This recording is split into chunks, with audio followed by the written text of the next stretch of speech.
Welcome once again to your monthly or so dose of the YouTube clap that is in ShawScope.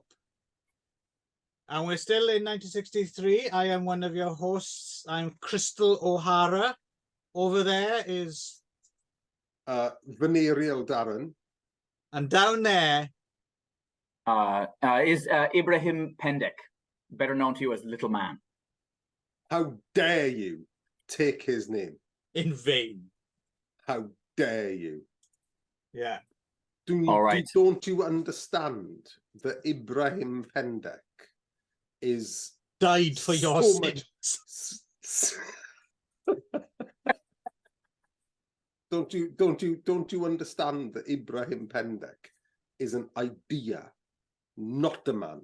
Ah, yes, he does. He transcends the flesh. It's true. Yeah, little man is not a man. It's an idea, man. Mm. It's an ethos. There we go. So that gives you an idea of what kind of rubbish you're about to watch. And we'll pretend to be talking about two films to smuggle it past. And those are NASIB, LABU, LABI, and A Maid from Heaven. We'll kick off. So this is the, it's Shaw, but as some of you will know if you've been watching, and if you haven't been watching, what have you been doing with your lives? There was, of course, a Malay branch of Shaw, and the shiniest, star on the tree was one P. Ramlee Sex Machine. And as well as you say that, Clive. You say that, Clive, and I don't disagree that Mr. Ramlee was in fact a sex machine. I don't disagree with that. He was a penis with a moustache on legs. Yeah, in a good way. Oh, yeah. For sure. Yeah. Not in an intrusive way. No. Not in an intrusive. He's got quite a safe, thick cock. With a lovely, and it's a lovely pencil moustache. Yes, and he wouldn't just at the base of the helmet. He wouldn't come over uninvited, dribbling pre-cum fluid on your shoulder. No. Are we stretching this analogy somewhat? However, what I would say is that our Malay output has been exclusively Ramlee. Yes. So you say he's the brightest shining star, which he is. Yes. We know he is. Yes. But we don't actually have that much content. Anything to compare him to. Weigh it against. But that's not through lack of wanting. It just no. It's hard to get hold of. Yeah. And P. Ramlee clearly lodged in people's minds, and all these things that we're watching as well. They seem to be from TV broadcasts, Astro TV or whatever it is. Yeah, and I was Astro Prima, right? I was wondering about it actually, because I'm wondering why do they have, and I'm glad they are, but why do they have subtitles? Because they're not, they're clearly on the broadcast print. Yeah. So, and they seem to be from, they're not made for the television. They seem to be from, I'm guessing, theatrical prints, right? So, they look like they're burned. They're right in the actual print.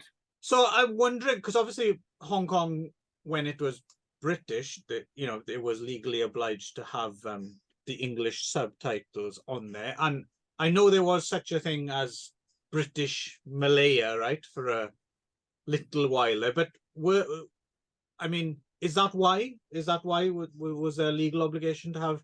English? I mean, I'm assuming so, because there's English does find its way into the films as well, doesn't it? In particularly the comedies of P. Ramlee, it does. They do tend to speak English either to sound dignified or posh. How is your business? Hey, I am Mr. Satan. Shame we didn't do that routine here. I could have stood a revisit. Especially since this, if I'm not wrong, this is the sequel to the film where we saw where that. And it is a bit of a greatest hits. They do pull out some of the same gags as well, right? But they didn't do that, unfortunately, which is Don't forget too that this film has one stunning use of the German language at one point. Does it? Yep. What am I missing? Are you going to get to that, though? Oh shit! No. Yes, it does. No, yes, it does. You don't remember that? It's the father-in-law. That stuck with me. Yes, I'm with you. Oh, yes. right. Oh, I see. Yeah. Okay. Yes. I said I wasn't. For some reason, I wasn't thinking of that phrase as German for some reason, because it's fairly certain. Deutschland is the. I mean, it's become. We've all embraced that phrase. Oh, Jesus. We're all open-minded. We're all open-minded fellows. I fucked up enough in the last one. I think that's. Yeah, we'll leave that alone. Yeah. Well, we'll come to it because it's quite funny when it happens. Actually, it is one of the bits that make me laugh out loud because it's so incongruous and out of nowhere, right? But yes, here we go. The sequel to that other film whose name escapes me, but this is LABU Dan LABI. Okay, there we go. And this is NASIB LABU Dan LABI. Yes. So presumably Dan means and LABU and LABI. LABI. And this is what Return of LABU and LABI, or Carry on, something like that. Carry on LABU and LABI, of course. LABU and LABI ride again. Yes. Black and white again, and again a rather long 116 minutes. They are long. Just shy of 2 hours. Yeah. No, I do understand minutes. Thank you, Nick. So once again, are they in this?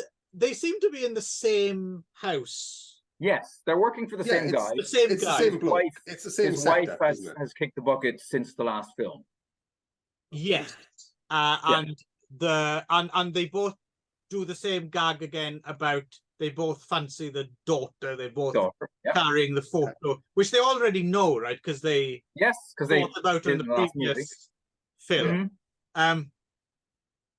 But anyway, they decide. So obviously it's very episodic. But to begin with, so the first thing is that, and then they do this thing about scrunching up some paper on the floor and saying that's my father's head. Yes, that's your father's head. If you dare step on my father, this is all very. I mean, you kind of get the gist, but it's very, very regional, right? So it's but also it's essentially that sketch from the Mary Whitehouse experience, where one of them spits on the floor and says, "See that? Right. That's your swimming pool. That is." History Today. That's it. Yeah. Yes. Yeah. So that's essentially that. That is. Yeah. That's it. Yeah. But so they decide the only way to sort this out is to go to a boxing gym, and this goes on for quite a while. And it turns into something a lot more akin to something you'd think Abbott and Costello, Three Stooges. It's that kind of slapstick territory in the boxing. So that goes on for a little. The best bit about this, the most kind of, because what I like in these films is when the humor. What I like is a combination of I'm laughing, but I have no idea why. Do you know what I mean? Yeah. Me and you are going to get to the same place in a minute. Yeah, come on. Well, there's a bit at the beginning where they go into the boxing gym and they talk to who I assume is the owner of the gym. And there's this bit where they both grab his head violently and whisper into his ear. And the other one grabs his head, twists and whispers into his ear. And then he just goes, at the end of all that, he goes, and cackles, and then they get on with it. And I was like, what the fuck? But that made me laugh, but I couldn't, I don't see I understand the joke. No, we didn't get to the same place at all. Because the bit I like about the boxing skit is, number one, I like the kind of historical slice of life. Right. By LABU being Rocky LABU, and LABI being Joe LABI, or Joe LABU, or whatever it was. But what I particularly liked was it's Rocky LABU, the screw, you know, because that's like a type of punch, isn't it? Screw. And LABU is LABU spanner. Banner, yeah. Yes. Yeah, quite like that. Yeah. I found that quite fun. But that is a gag, at least, that works. Like, we get the gag there, if you see what I mean. Yeah. But yeah, it does go on for a fucking I also long like that they spelled boxing correctly, really, because, you know, X is a fucking useless letter.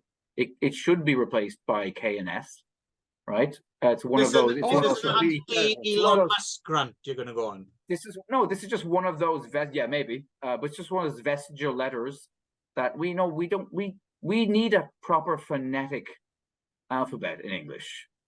So you don't end up with OUGH spelling, you know, ow and off and like 24 other fucking things. Anyway, I was happy to see boxing spelled with a K and an S. If we're attacking non-phonetic languages, I think Ireland we should get to before English. Sure. that seems fair. That seems fair. Anyway, right. So there's that, and that's almost nothing to do with the rest of the film. So then, after a short period of mourning, one of my favorite gags is actually at that beginning part where where the boss is too upset to eat, so he leaves, and then LABU and LABI they all stuff all the food, and they're while crying, pretending to cry loudly. Yeah, that was quite funny. It was also the moment in this film, and it's crept up in the other P. Ramlee films as well, and we talked about it. Is I quite like, more than you might expect, and we talked about this before as well. I think because of what's happened over the decades and stuff, there's this kind of weird gap where we don't quite relate to Islamic culture as much as we should, and we kind of think that they're all just angry Arabs or something, and we forget, you know. So it's interesting. Comedy for a start, comedy that makes fun of certain Islamic tropes every now and again, but also the fact that it's dark. You know, they're supposed to be mourning the death of this woman. But it's kind of making all sorts of kind of class comedy. You know, they're basically a couple of hungry dudes, right? Above all else, we respect you, you're our master and all that, but fucking hell, we're hungry. And then the master comes downstairs, doesn't it? Or the boss comes he is downstairs because he is hungry, and he gets really pissed off that they've eaten everything, and then docks their pay. Wow. And then they even turned around with like bits of crab or something. So that was my first tip off that this film's going to be kind of maybe darker than previous. A little edgier. Well, mildly. But still more than you might expect, right? So basically, after I think one of them actually says, like, "Thank God you died because we're getting chicken now." I was like, that's a pretty harsh line. So he's, you know, the father is basically has a midlife crisis. Goes out without his turban on, which is a big deal. I'm not sure if it's just in general a man of a certain age, or if it's, are you supposed to wear a turban if you're in mourning, or I wasn't quite sure. But he says, there's a line in the film as well, though, where he says, well, actually, I can't wear my turban because I forgot how to tie it, and my wife used to tie my turban. Right. So that's why he doesn't wear a turban. Right. Yes. Yeah. Not so I'm wondering, is it maybe a sign of, like, because I don't know, I genuinely don't know, like, if you wear a turban, are you betrothed? You know, do you already have? Is it a sign that you're? I don't know. I mean, I'm guessing, but I would have said it's maybe like an elder thing. So maybe it's like older men wear. Yeah, I thought it was really just seemed younger and more hip or whatever. Yeah. By not wearing it anymore. Yeah, that could be it as well. It's just an old-fashioned thing versus, because clearly he's going through a midlife crisis. He falls for a much younger woman and goes out to kind of, basically it's a story about an old man trying to get his end away with a much younger girl, being assisted by LABU and LABI. And oddly enough, I don't know, it's interesting. I didn't get the sense, I mean, sometimes he's made to look foolish, but no more so than he is for doing other things. I didn't feel the film was specifically making him look foolish for going after younger stuff. And that's, again, that's kind of the main thrust of the story for a while, and it gets episodic, and there's a whole long sequence with a talent show and a beauty contest, which is quite, I mean, even though it is time wasting, some of the songs and dances are well, the whole bit where the three women dressed as Glenn Danzig come out and do that whole I like that, the choreographed dance routine. And then it gets into a bit, so it's weird, it kind of, the film almost like goes in and out of focus, doesn't it, every now and then? Of, so then it goes back in focus for the bit where they need to get approval from this young bit of stuff's dad, and I knew Darren would perk up because of course. Oh yes, I was also very excited. It's although I took his name in vain. Yes, it's little man. Little man, and he has quite a good. Man is not. Yeah, he's not in it very much. So. No, but it's good. It's what I liked about watching this is you really got the sense that the thing with little man is he's a little man. That's just one string to his bow, because he has actually really good comedic timing. There's a sequence where they're trying to explain what they're there to do, and he keeps interrupting them, which I thought was actually quite well done and quite funny. No, it was really good. Yeah, because they sat down to tea, didn't they? Yeah, and like he doesn't stop interrupting them. Yeah, and they like turn into each other saying, "We've got to get our jobs done. We can't get our jobs done because he keeps interrupting us. How are we going to do it?" And they're getting really stressed. It's a nice reminder, isn't it, that it's not just stunt casting and it's not just a freak show. Not at all. Yeah, in almost everything we've seen him in, I felt like it plays to his strengths as an actor and a comedian, and there's very little of that kind of like, there's no making fun of him. You know, no, there's not a lot of little shaming, really, is there? No. Yeah. In fact, but anyway, even when he first shows up, there isn't a whole big kind of like, oh, her dad's a little person. Like there's none. It's just that's just the way it is. Her dad. Right. And anyway, he doesn't get on with the other fella, so they end up basically abducting. I think to abduct her to take her to whatever their version. Well, because basically it's because he's like, who are you, you dirty old man? Yes. Clearly, you're much older than my. Fair enough. I mean, little man has called it, right? And they think they've abducted him, and they go to the justice of the peace. Of course, we've worked out way before the reveal that, of course, they've accidentally abducted him. But it's still a funny reveal because when they take it off, when they take the sheet off, he's sat there, fuming with a little water bottle. It's a very funny reaction because he's not like asleep or something. He's been the whole time listening and assumed so angry that he couldn't even say anything. So that was quite funny. And yes, as you said, all of a sudden when he's revealed, the justice of the peace jumps up on the table and shouts, "Heil Hitler!"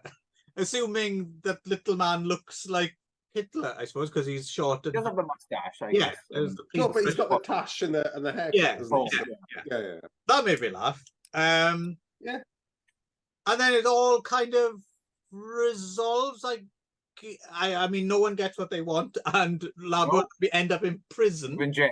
Their final line being, "It is our destiny." There we go. So, NASIB C LABU LABI. I mean, I'll go first.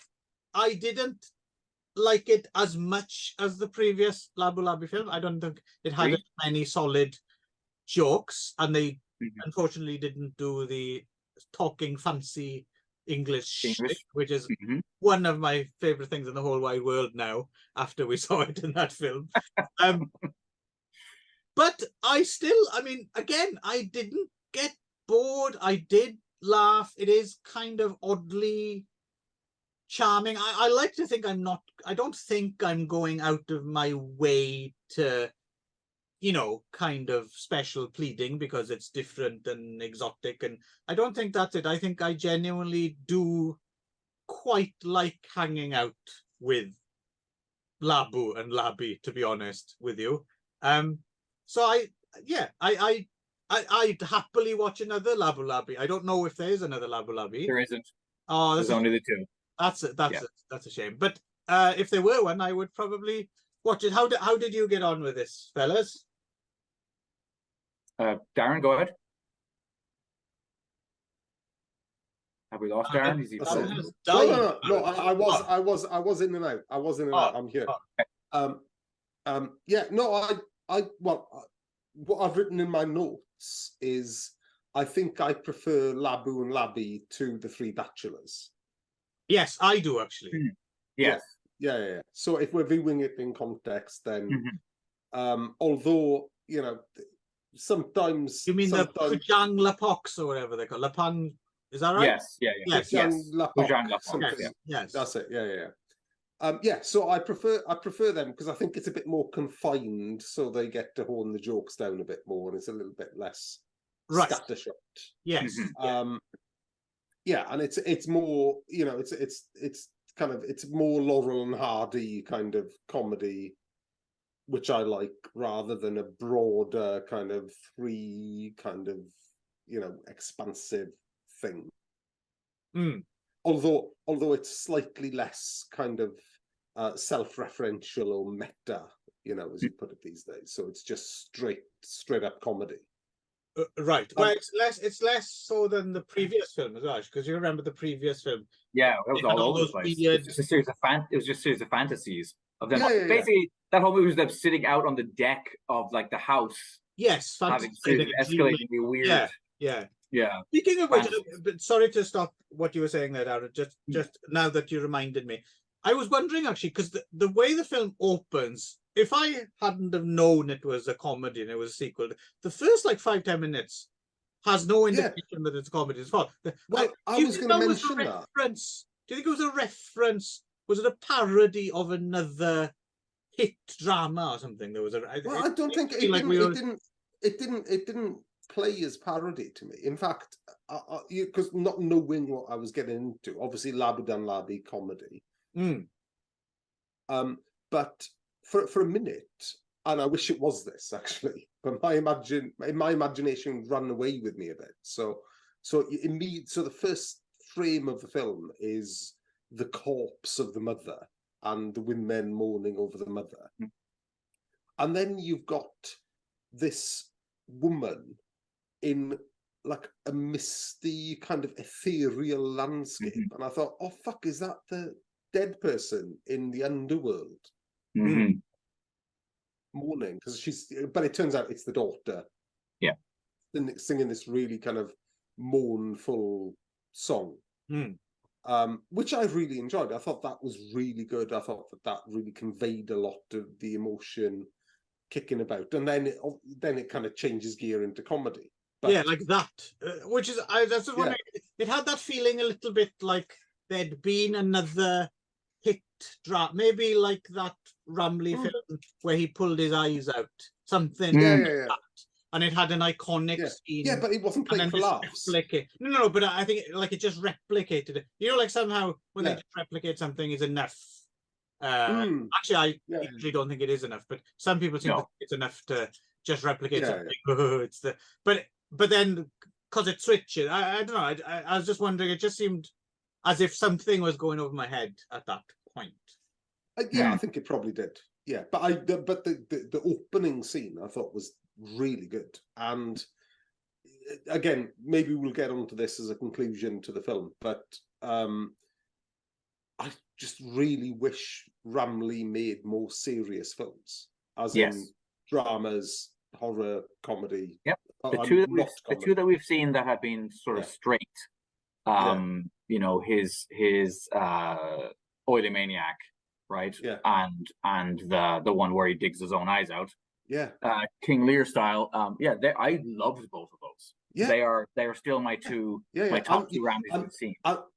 Yeah, and you see a hint of that in that opening sequence, Mm-hmm. you know, with the you know, and she's on this bridge and there's mist all over the place and you can see the moon, and you know, it's a beautiful scene, and it's nothing like Played for Laughs, and that's the Ramlee I want more of. I always like a children's choir as well. I'm always happy to see a children's choir. So just to wrap up your thoughts then, Darren, before we get to Nick, how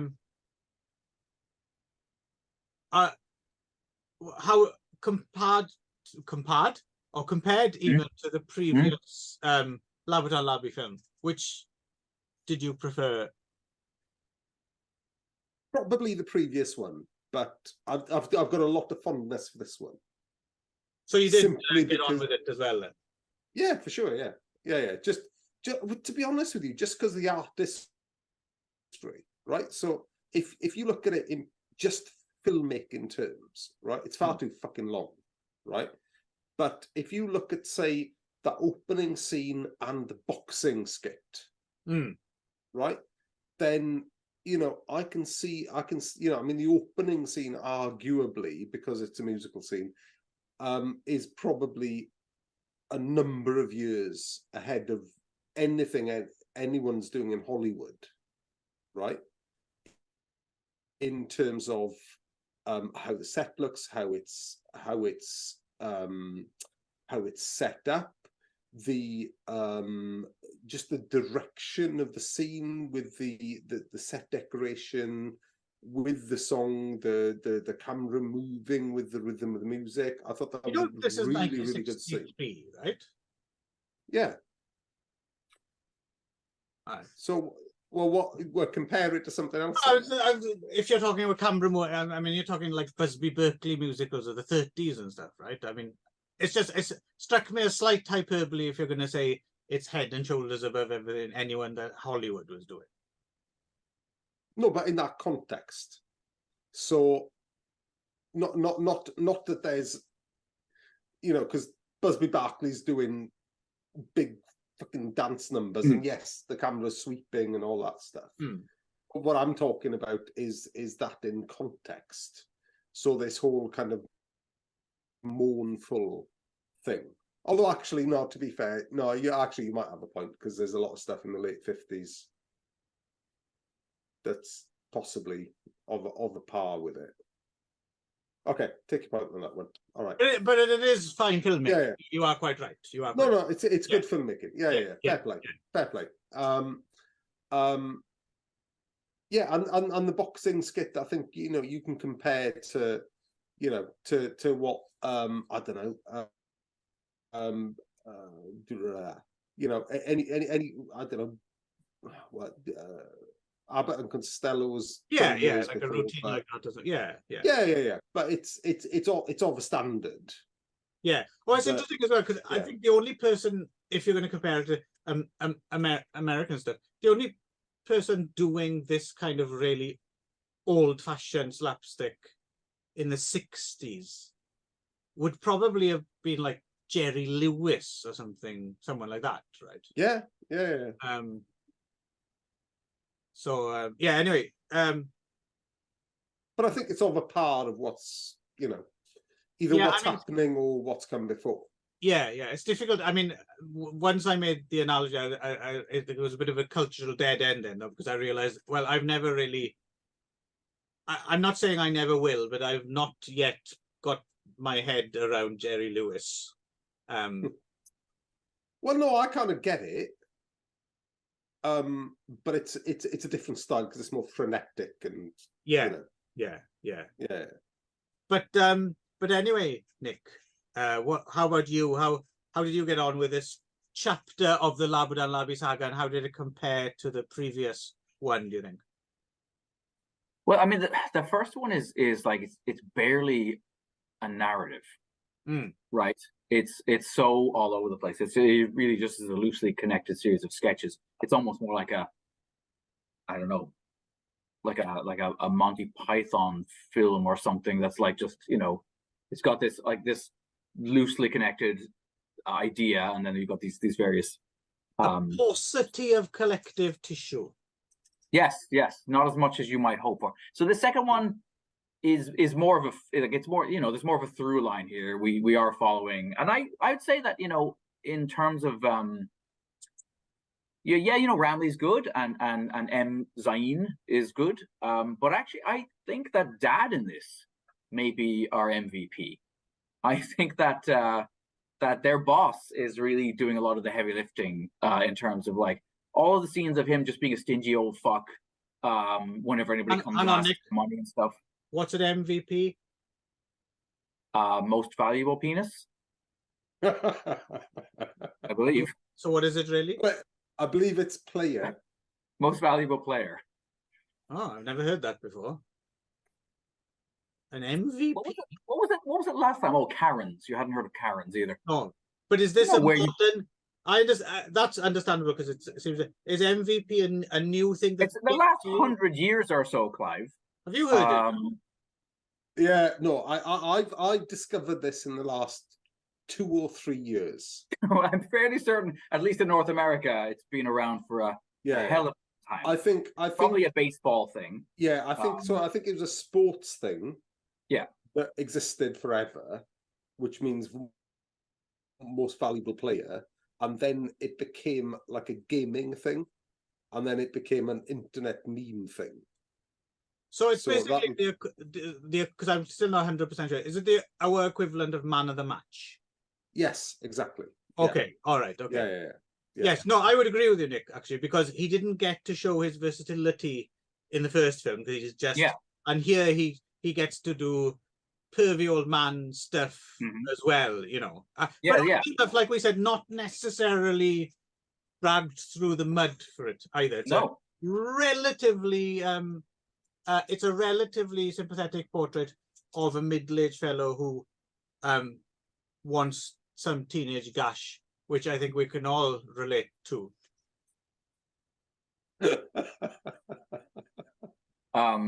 No, I can't relate to that at all. And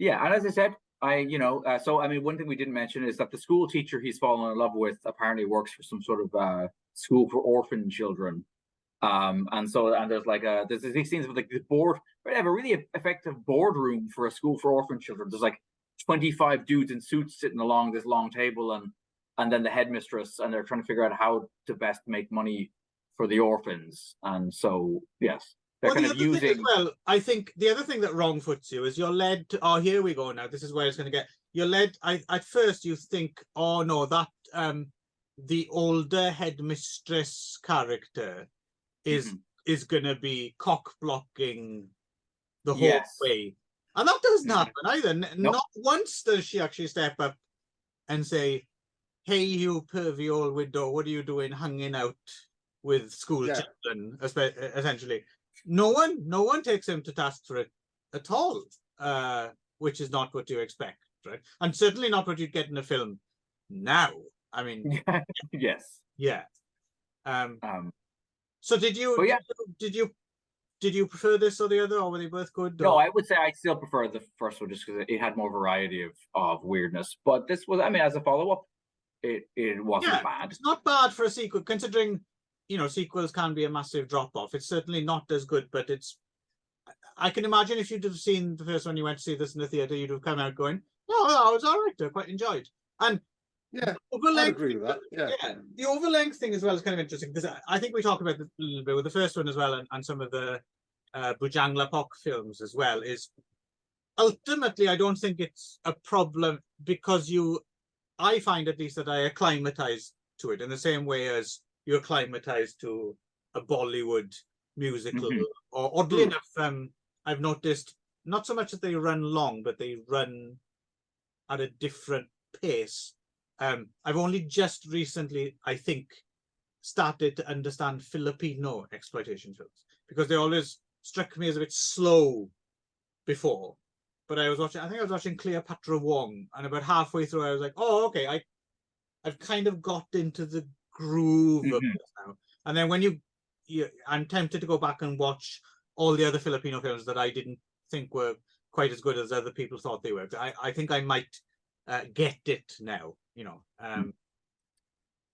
But no, it's quite good. It's quite good. Again, P. Ramlee continues to delight for future. I will agree though with Darren. I will agree that I would love to see him do, and I know that he has. I don't know whether they're Shaw though, right? But I know that he has done quite a bit of more serious fare, right? Historical stuff, and and I do feel like the comedic side and the singing side of P. Ramlee is great, but you know, he has the acting chops. He has the ability to kind of directing chops as well. Yeah, that too.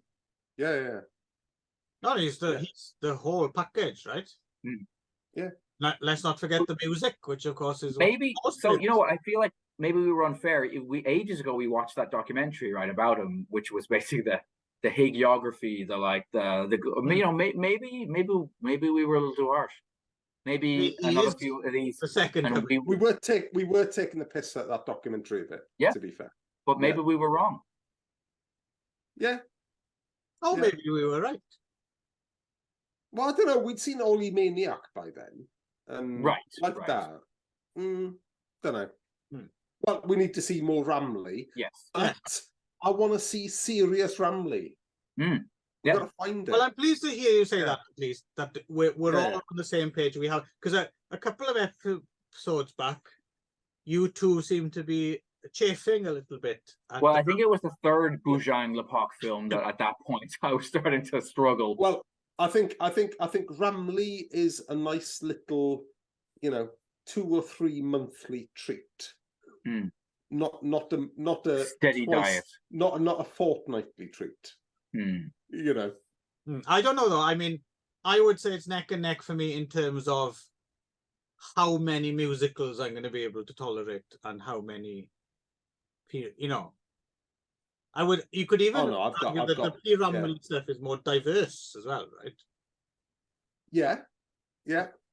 No, I'd where I'm sat at the moment, if it's a Ramlee comedy or a Hwang Mei opera, I'm going straight for Hwang Mei opera. There's a cinema across the street. You can either go to the all-night P. Ramlee retrospective, or the Shaw musicals, and we're talking from, let's say, 9 p.m. to 5 a.m. Which you're gonna go and see? Musicals. Interesting. See, I'd be slightly more. I don't know. I'm not sure. Yeah. A lot of singing. No, I'm firm in my belief. Was this the first one that had all the musical numbers subtitled? Well, let's move on to it. Let's move on to it then. MAID from Heaven.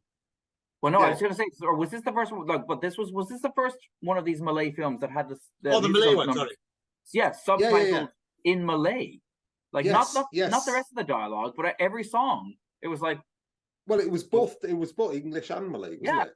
Was that so that audiences could sing along? Like, so if these prints were made, so you could go back the second night and be like, oh, I know this fucking song. Yeah. There's the words like karaoke in the cinemas. Yeah. I did notice there were certain sections as well every now and again where the English subs would just disappear, and it was like, yes, that's not important. They'd be like, this is very fuck it. Well, it was the thing is when the subs disappeared, it was usually the boss man had rang in LABU and LABI for doing some shit wrong. Yeah, but I sensed there was like word play going back and forth, right? And it was just but that wouldn't translate anyway. Too tortured to try and make sense of it in English. Right? So you have to excuse me for a moment because I need to go over there and have a piss. Okay, all right. My apologies. Just don't fall in your own shit, Darren. No, Darren. Just don't. No, funny enough, the reason I was late coming back to the before we started this one from the previous one was I did have to have a massive shit. So I'm actually, my bowels are actually quite. Now you're off to jump in at it the moment. before someone flushes. Yeah. I'm just gonna, I'm just gonna, you know, take an umbrella, start twirling it, go. I'm just singing in the shit. splashing my own piddles. Singing in the shit. That's it. Anyway, right. I'll be back in a moment. More grown-up talk after this break. Right, I have to remember to edit this bit. Yes, can you make a note there or not? Oh yeah, we could. What would be entertaining for the viewer at this point, Nick? Any additional thoughts on the world of P. Ramlee, maybe that you haven't expressed yet? No, well, I've expressed it in previous episodes, but the man looks damn fine in a sarong. He wears that thing with such confidence, you know. And I wonder if at the time, like, if that would have been like was that a statement of like Malay identity? Was he like, yes, I'm going to rock this traditional look and make it look as sexy as it possibly can? I do like how we throw around these entirely baseless speculations with abandon. Yeah, well, you know, why not? You know, you have to... Probably horrifying anyone who actually knows anything. Yes. Yes, but you know, we haven't received any emails. What do you expect? Yeah. Yeah, if you know about you know, P. Ramlee and the sarong, you let us know. A Maid from Heaven. Here we go. So back over to Hong Kong, and so 2 credited directors, and according to the Hong Kong Movie Database, a third. Right? Yep. Yeah.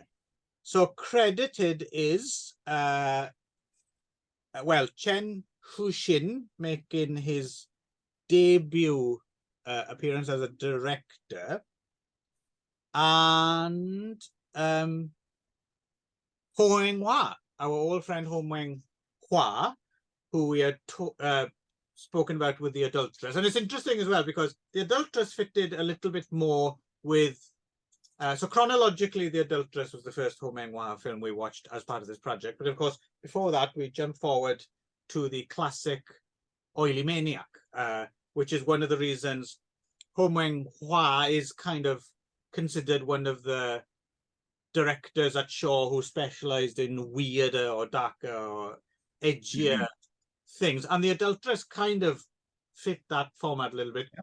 I think this is the first nice Ho Weng Hua film that I've seen that isn't in some way weird or kinky and kind of fits in.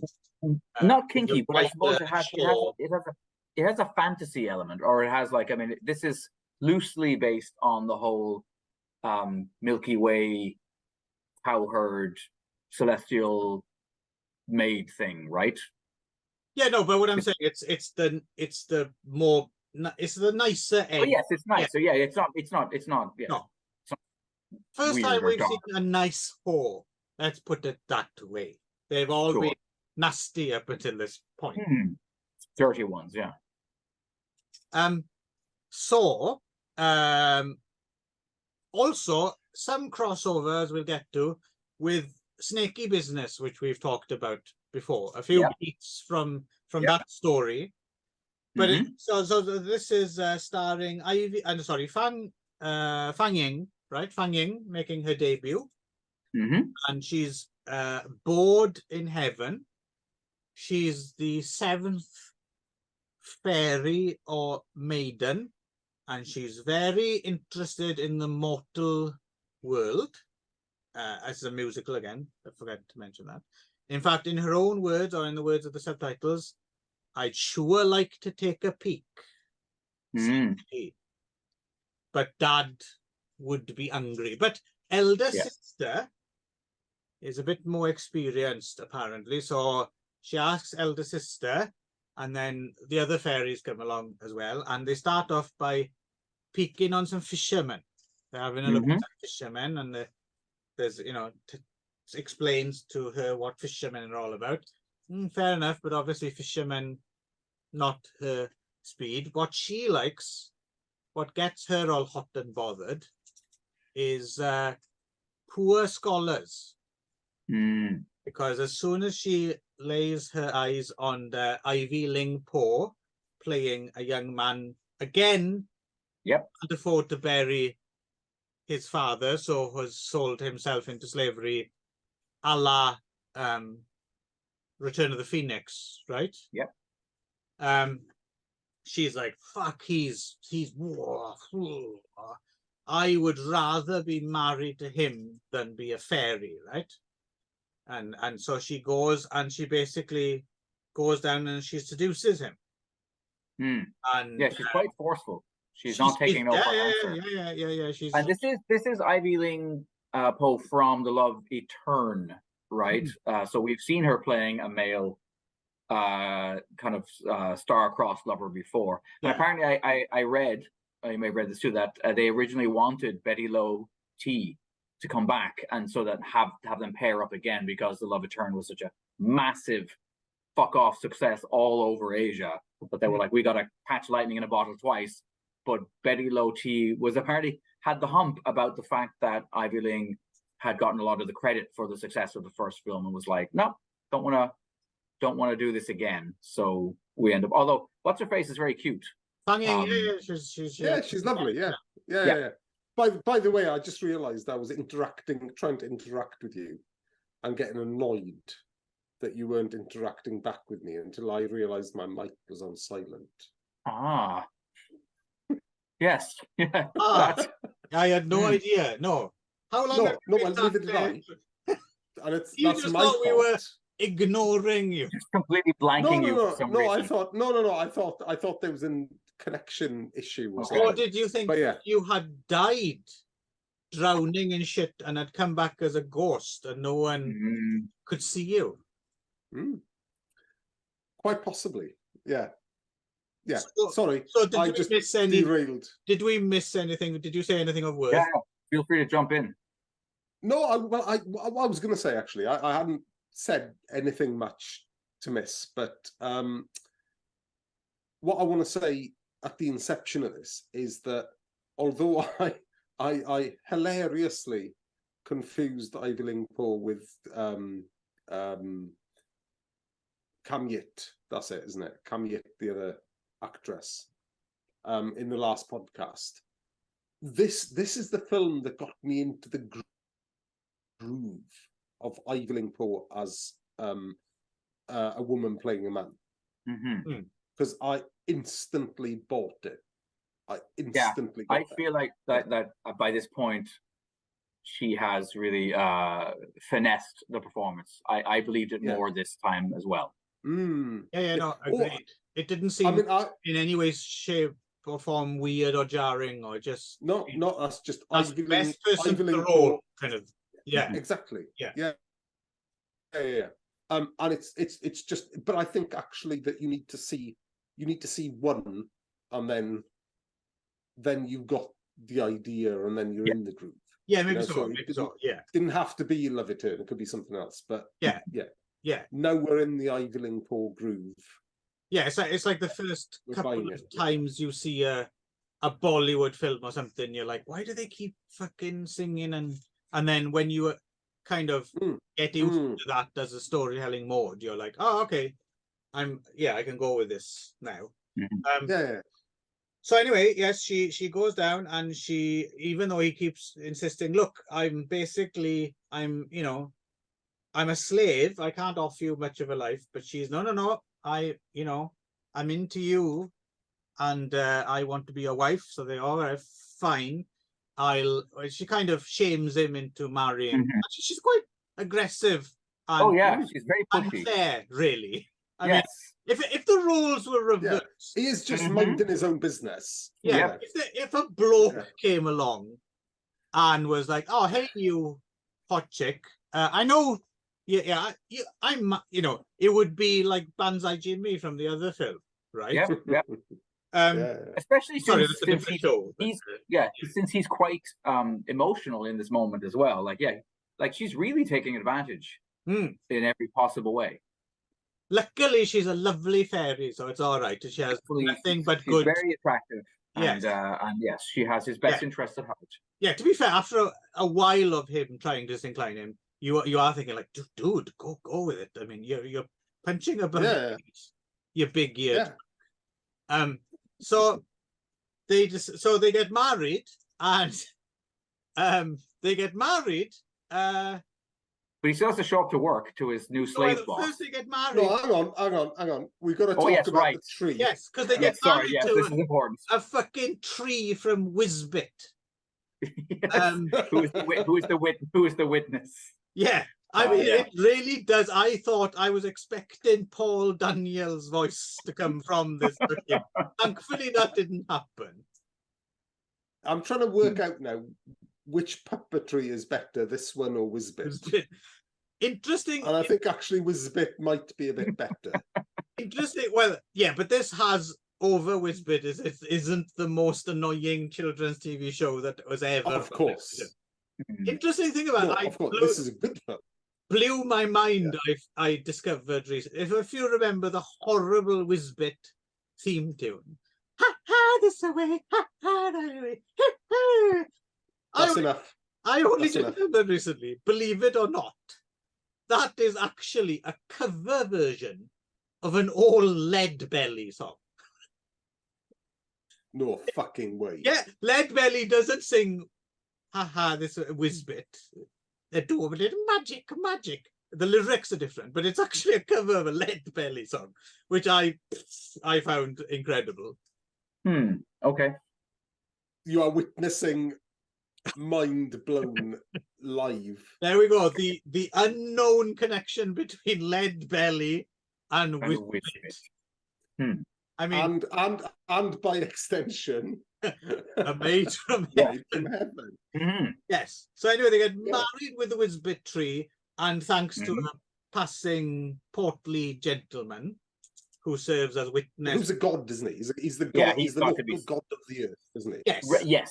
And he's in on the joke a little bit because he knows she's a fairy. Winking back and forth. So so after they get married, they end up at the house of the man that he has to win. Master. Yeah. And he's not best pleased that he's dragged along his wife because he's gonna you got married on the way to being my slave. You selfish dick. So I'm not feeding her. Basically, he's like, I'm not feeding her. To be fair, I'm slightly on his side as much as I'm on the side of any slave master. Well, he wasn't married when he made that deal, and he does have to pay an extra amount. So he's got a point. Well, yeah, but so long as she earns her keep, so long as she earns her keep, it's all right, isn't it? Yeah, well, she doesn't though. She's a cheating fairy bitch. She does. No. He started off with tangles, and he ended up with nice silk. Yeah, so it doesn't matter how she did, because but he's not paying her, is he? So still, he was going to get 3 years of slave labor out of that guy, and they did essentially cheat him out of it because they make a bet that it's all very It all gets very Rumpelstiltskin around this part. It's very much a fairy tale. Yes. So then she employs the help of her fairy friends, and they come down and they turn all this. I can't remember what is it. Tangled yarn or whatever. Silk, isn't it? It's silk.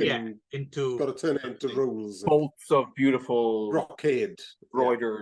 And at which point they even send off the magic crane to go.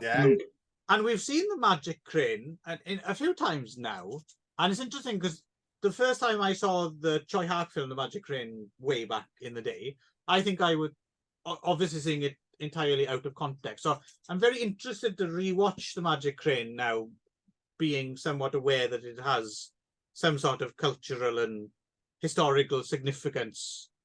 That the first time I just thought, it's a fucking magic bird, isn't it? And that was about it, right?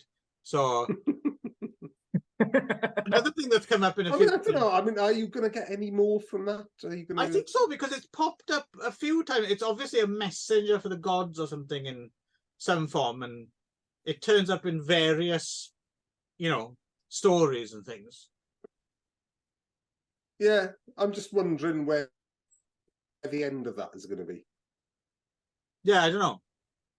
The other thing that's come up in a few, I didn't know. I didn't realize you're not allowed to eat mandarin ducks because they're symbols of lovers, right?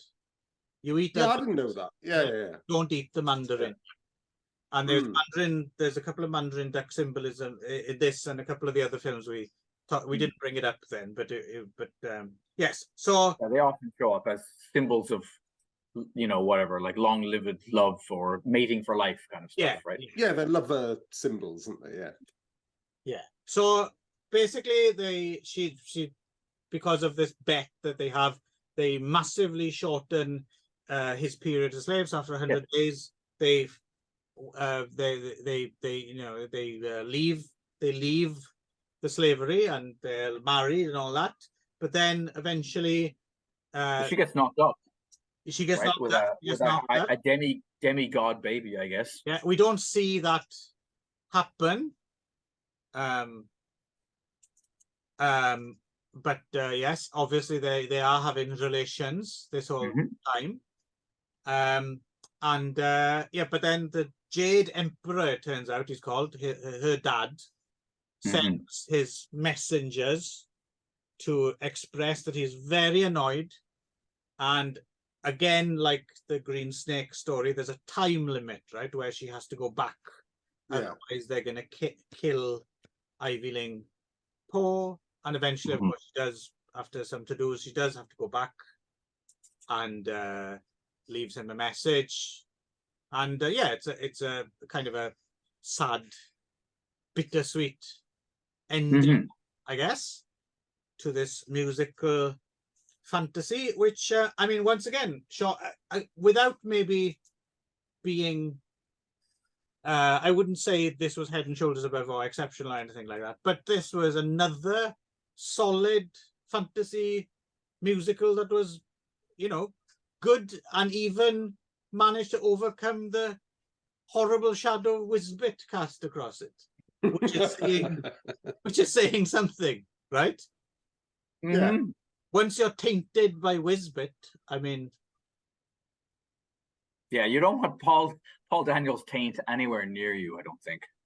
I don't want to go anywhere near his taint. No, I wouldn't think so. He'd pull a rabbit out of it. Yeah. Well, yeah. what the hell was her name? Debbie McGee, I'm sure she went near his taint.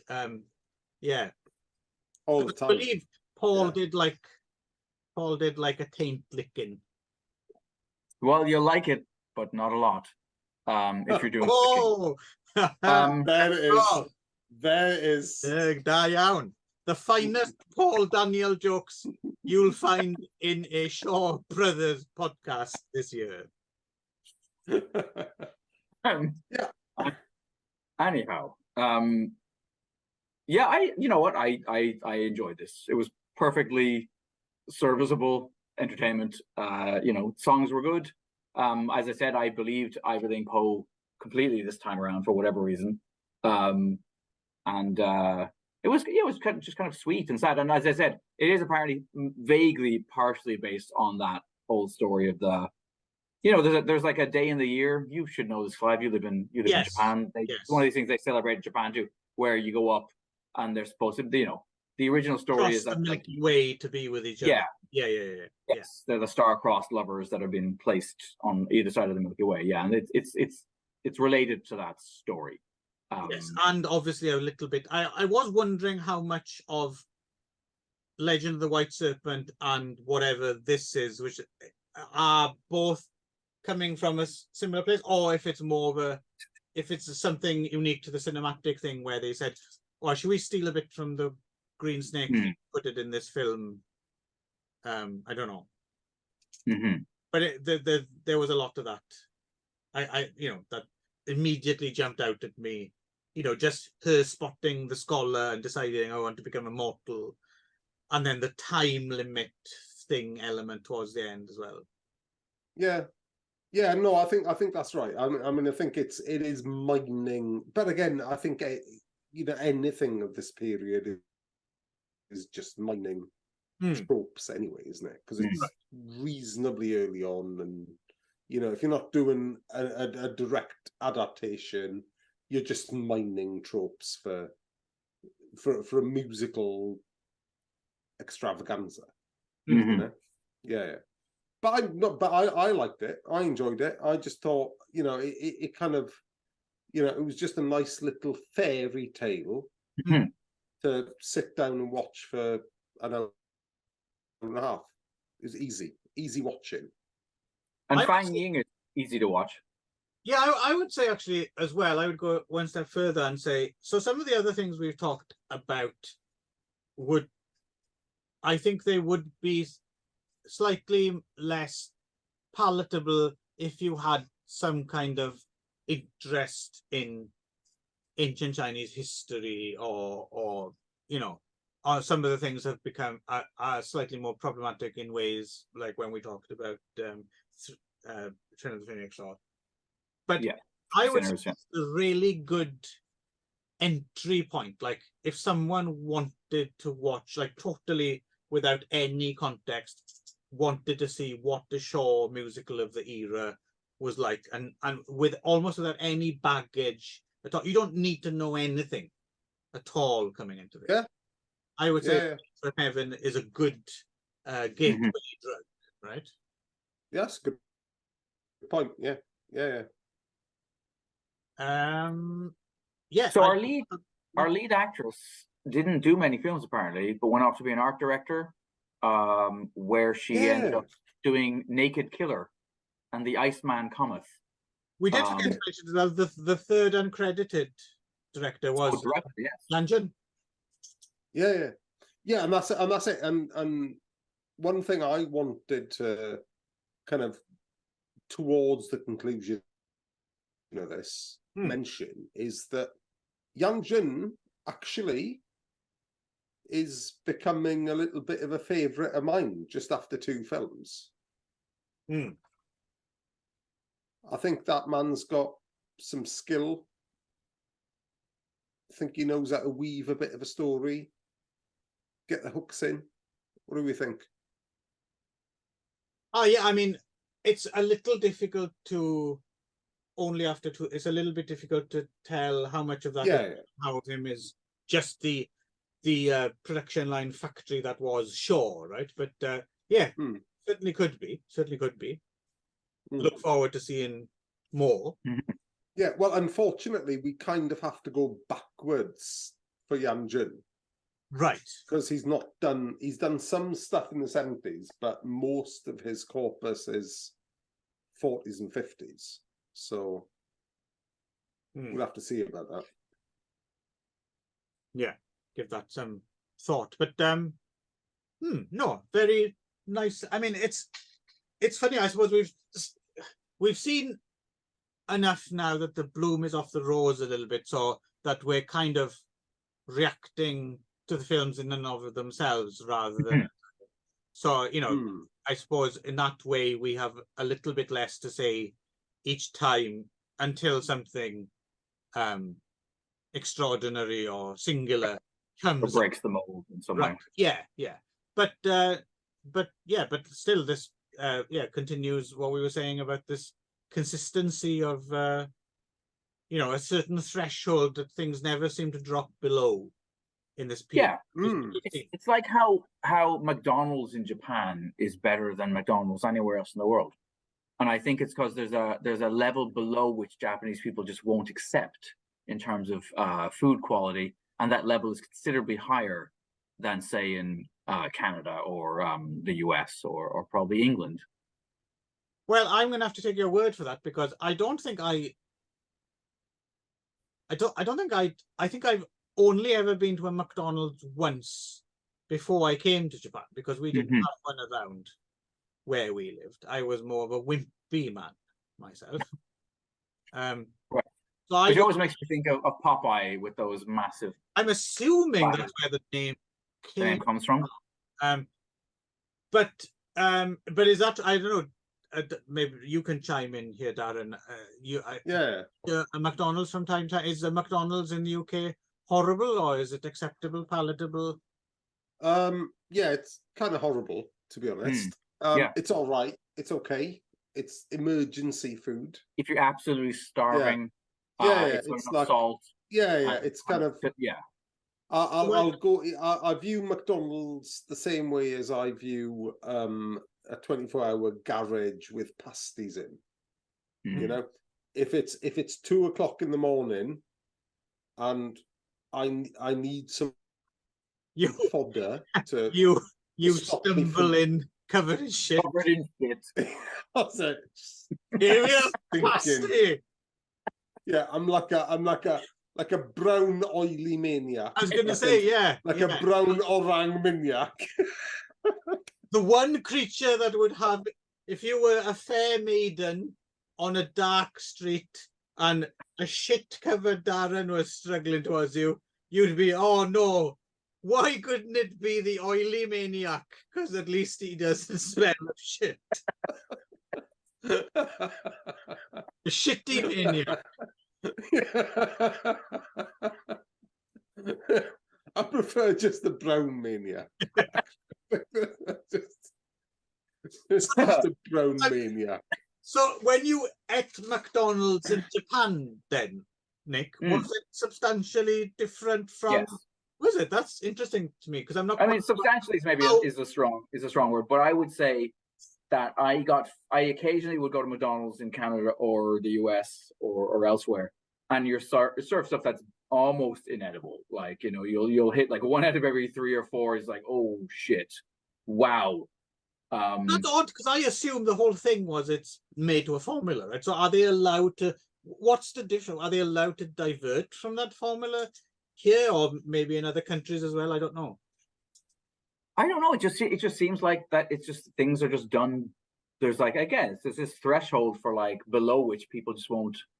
I mean, it's the same in Italy, right? You go to Italy and you go to the airport and you buy a sandwich and you're like, holy fucking shit. This sandwich is amazing, and it cost me €4, and I can go to a Canadian airport and pay $20 for a shit, like truly appalling bollocks. Yeah, it's just amazing to me that you can get away with serving what they serve here because they've got a captive audience, right? But in Italy, no, you try to serve that stuff in Italy, and people will be like, no. Absolutely not. That's not food. Bring back Mussolini. Yes. Yeah, he made the bombshell. He made the trains run on time, and he made the sandwiches delicious.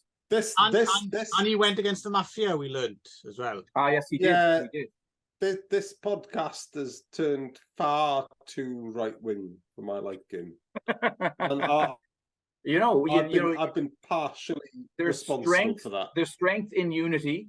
You know, that's where the fascists come from, right? Well, it's interesting. Yeah. I wouldn't have, if I'd have had to put money on it, I wouldn't have guessed. And look at Clive down there with his fucking shaved head and face, you know, and his black shirt, no less. No. What are you doing there, Darren? I was. That's a no. Yeah, no, you've done this. That's okay. not that. That's a no. Actually. No more. No more boats. Yes, who'd have thought though, if I'd have had to put money on it, who'd have thought the shitty maniac had left-wing politics? Well, right. Corbyn is a copperophile. Off we go with that. Another bomb, an endless amount of bombshells. It's like the Blitz. Cheerio then.